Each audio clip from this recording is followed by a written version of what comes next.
A Padova sono circa 500 i ragazzi tra i 15 e i 17 anni che lasciano la scuola, un dato in linea con i numeri regionali che parlano di un tasso di dispersione scolastica in Veneto tra l'8 e il 9%.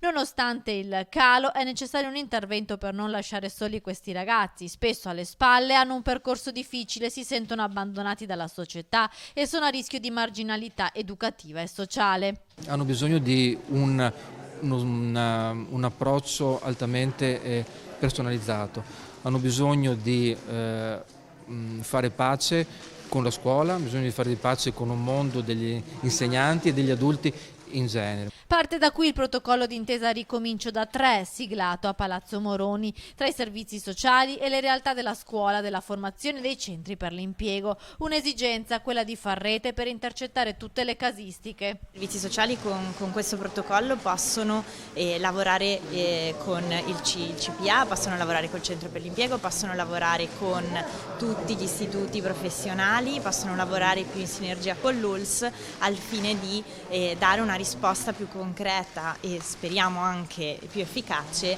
ai bisogni dei ragazzi. Quasi il 50% dei giovani tra i 15 e i 17 anni, se vengono seguiti in tempo, ricominciano il percorso scolastico oppure trovano la propria strada nel mondo del lavoro.